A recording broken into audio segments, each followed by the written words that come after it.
Let's just start by stipulating something right now.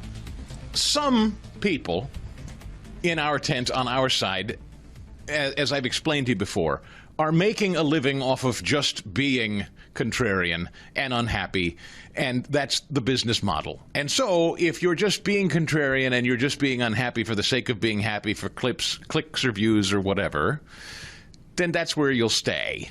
And I can't help that. But that's not this show. This show is genuinely trying to sort through problems, hopefully making the country better, and trying to, I mean, not me, but those in elected office, hopefully we're furthering a conversation about how we can actually improve and better things. And people, there are always going to be people that are going to be unhappy with it. But it is not enough to just simply sit there and say, well, I'm mad at Trump, this is mass amnesty, and I can already hear it. I'm going to wait till the end of the show, because I don't want to read what I am sure are going to be angry emails and angry posts on X that I'm sounding wobbly or squish or pro-amnesty or whatever. I am not. But we have a problem. And the problem is, whether we like it or not, our economy now has been built on illegal labor. And I'm not offering a solution to you here. I'm not saying that's a good thing. I'm just telling you the truth. That's where we are. When you go to the grocery store and you buy a carton of blueberries, I'm laying odds it was picked by somebody who wasn't here legally. I can't, now, I mean, if you go to a family farm or something, different deal, but you know what I mean. If you go to a big grocery store chain and you're buying produce, I lay odds that somebody illegal picked it. If you go to a big hotel, I lay odds that there are probably people on that staff cleaning or cooking that are not here legally. If you go to a big restaurant, I bet you there are people in the back washing dishes and cooking who are not here legally. Now, you can be Tommy Tough Guy and say, get rid of them. Get them out of here. Okay, that's fine. Have that attitude. But in the short order, what then do we all do with the restaurant, the hotel, the grocery store that's all now kind of built its business, and your consumption is built on that too? It's the same, and Fast Eddie made the point during the break, it's the same conversation that we've had about all the Chinese goods that we're importing. Trump's the first guy to come in and disrupt that whole system and say, look, we can't sell to China, but we're pumping in all this Chinese crap for free? That's outrageous. That dynamic's got to change. We got to make stuff here. We can't make all the stuff with slave labor over there. Trump's trying to change that dynamic. But it's not going to happen overnight. You're not going to build factories overnight. Just like you're not going to be able to staff hotels and restaurants and farms with people overnight. You're just not. The dynamic of that, the economics of that, fair-minded people who aren't just in this to be contrarian understand what I'm saying. This is not hard to figure out. It's very, very easy for me to say, anyone who has this discussion is soft and they want amnesty and I won't stand for it. It's not what I voted for. It's so easy for talk show hosts to say, that's not what I voted for. Okay, I also, I would like to still be able to go to the grocery store and to a hotel and to a restaurant and buy what I need and enjoy myself. And if those things cease to function for a while, then okay, we got to have a hard conversation that the economy's effectively got to grind to a halt for a while until we course correct. And we start asking hoteliers and grocers and farmers to pay, I don't know, how much more in salary to try to entice Americans to be hired to go do it. Does that sound about right, Ed? I mean, am I being unfair here? By the way, if you're just joining us, I've spent the better part of the hour trying to unpack this problem. It's a real one. It's here. And I'm starting to hear people say they're angry at Trump because he's starting to flirt with this idea that there are certain sectors of the economy he acknowledges that are dependent on illegals, and he wants to deal with that without dispatching with every single one of them, and this is making some mad. This is not what I voted for, they shout. So have I painted this picture about right? No, you have. And again, these are industries, some of these, like farming, I don't know farming. You know what I mean? Like, I don't know what it's like to be a farmer, a modern farmer in America, right? I'm not saying it's right.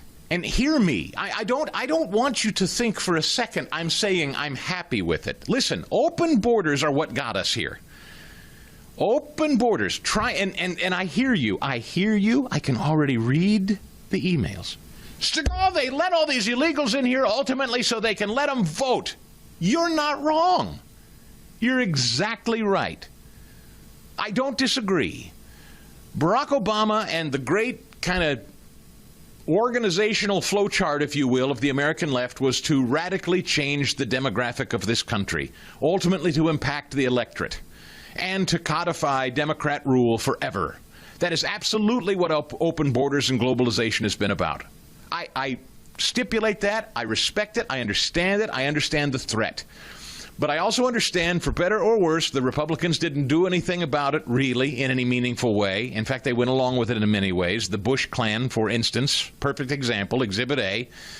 The Bushes and the Romney types were leading our party for years and years and years while we had an open border.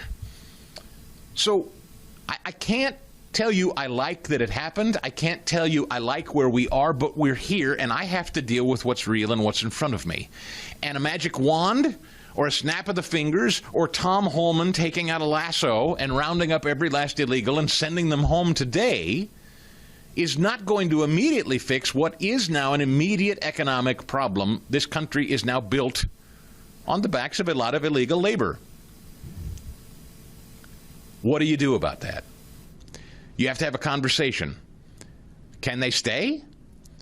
Should we allow them some way of continuing to do the job that these people need them to do so that we can continue to enjoy the way of life that we're enjoying, but keeping these people on the books so that we know who they are, that they're not criminals other than having broken into the country, they're not committing criminal acts.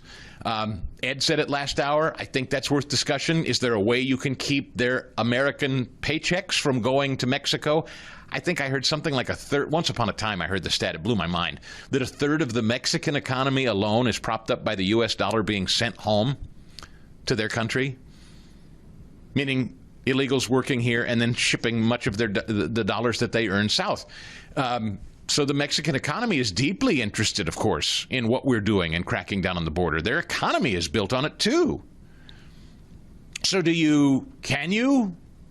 Is there any way to stop people who are here illegally but making a farm function or a restaurant or a hotel function, keep them on the books, have them paying taxes, and stop them from sending money south? Can that happen? Maybe. I don't know. I'm talking out loud, folks. I'm not saying I have the solutions and I know for a fact how it can be done.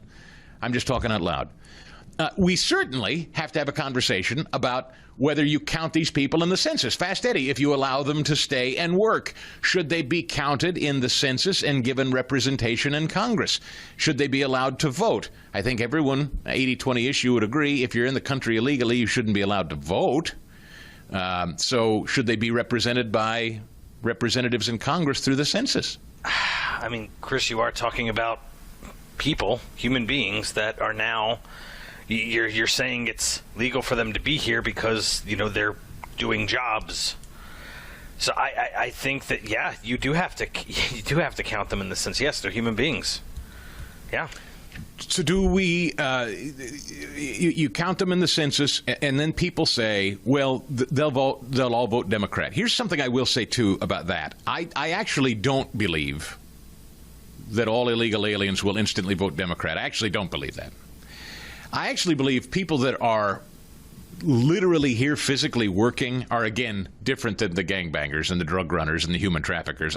There is a distinction, and I think we need to walk and chew gum at the same time and talk about the distinction. There is one. I do believe that a lot of people, too, are Central Americans, South Americans, Mexicans. I believe these people, on balance, that are here working legally are, on balance, it's been studied, not making this up. They are traditionally very family values oriented, socially conservative on balance, generally people of faith. The Democrat Party is none of those things.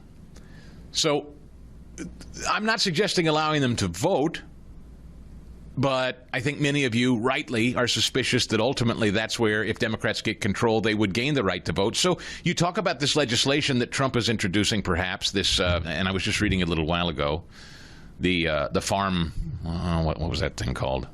Anyway, if you were with me last hour, I was kind of reading the definition of what it was, and I lost it here. Sorry, stand by.